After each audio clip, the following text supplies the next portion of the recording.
Magpaganda muna. Hello, Angie. Ready na ba kayo? Hello everyone! Hello! Let's go po at mag-adventure tayo ngayong araw.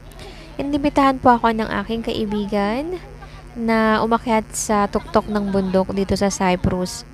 At ito po ay matatagpuan sa Troodos Mountain. Sa Kikos Monastery po ang ating destinasyon ngayon.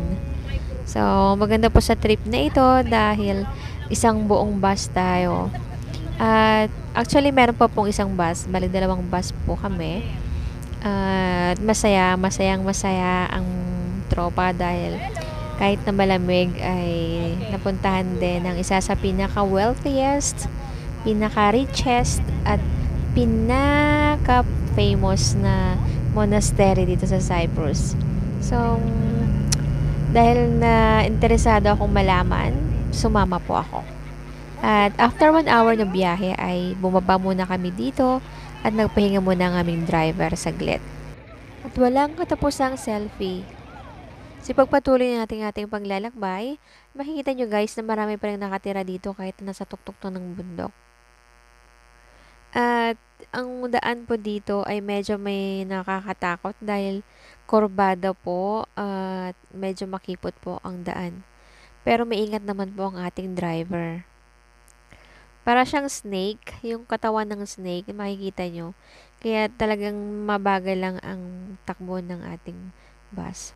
At ngayon, nakarating na tayo after 2 hours na biyahe. Nakarating na tayo sa Kikos Monastery. At kung mapapansin nyo guys, na ang palibot ay puro imahe, larawan ng mga santo.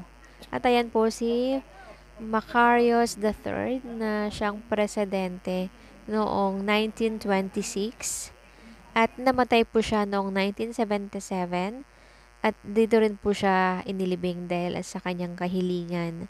So, napag-alaman ko rin guys sa aking research na siya po ang unang presidente ng Cyprus, si Macarius III.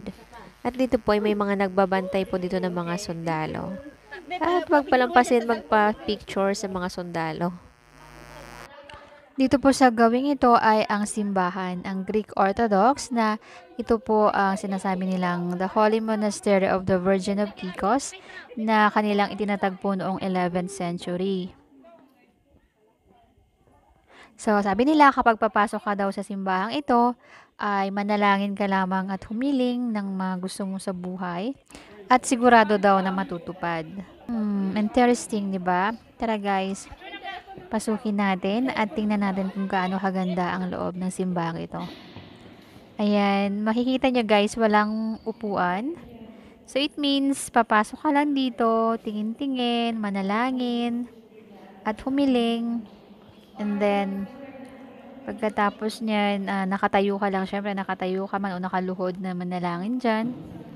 Ng tahimik. Tapos, pwede ka nang lumabas. Kasi wala kang maupuan. So, ito naman tayo ngayon sa picnic area. From mountain, dun sa pituktok ng bundok, bumaba po kami at nakahanap kami ng picnic area dito na may maraming table and bench.